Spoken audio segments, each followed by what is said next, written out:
전북 브리핑입니다. 수업 시간에 학생 어깨를 주물러 멍이 들게 한 혐의를 받았던 남원의 한 초등학교 교사가 검찰에 무혐의 처분됐습니다. 전주지방검찰청 남원지청은 아동학대 혐의로 조사를 받아온 교사 A씨에 대해 무혐의 처분을 내렸다고 밝혔습니다. 검찰은 학생과 보조교사 등 참고인 조사와 의사소견 등을 종합해 이같이 판단한 것으로 전해졌습니다. 이 교사는 지난 4월 스케이트 보드 수업 중 한 학생의 어깨를 주물러 줬다가 학부모로부터 아동학대 혐의로 신고를 당했습니다.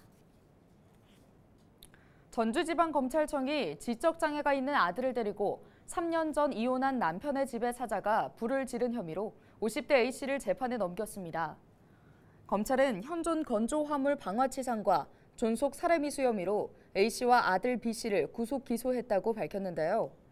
이들은 지난 8월 밤 11시쯤 김제에 있는 전 남편 집에 찾아가 불을 질러 죽이려 한 혐의를 받고 있습니다.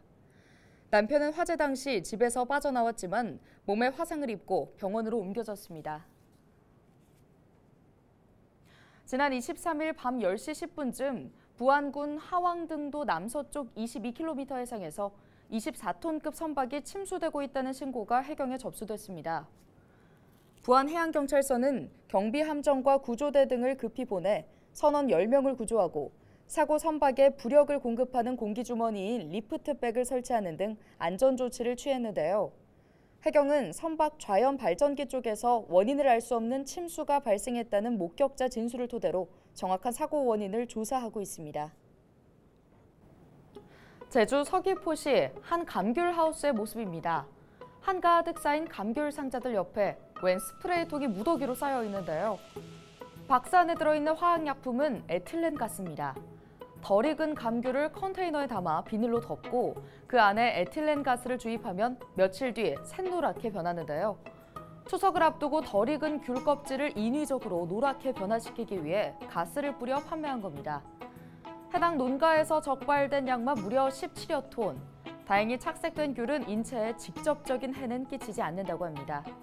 하지만 소비자들이 비싼 돈을 내고 싱싱하지 않은 귤을 사 먹게 한 농가에 제주도는 최대 1,000만 원의 과태료를 부과하고 있습니다. 경찰은 명절 전 제주 감귤의 이미지를 훼손시키고 소비자를 속이는 행위를 뿌리 뽑기 위해 적극적으로 대응하겠다고 밝혔습니다.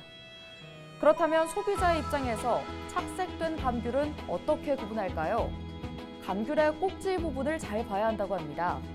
귤 색깔은 샛노란데 꼭지가 검게 말라 있다면 착색된 감귤일 가능성이 큰 셈입니다. 추석을 앞둔 지금 제수용 과일인 사과와 배물가가 급등하면서 감귤 판매량이 늘고 있는데요. 감귤 구매하실 때 이런 부분 잘 확인하시면 좋을 것 같습니다. 앵커 브리핑이었습니다.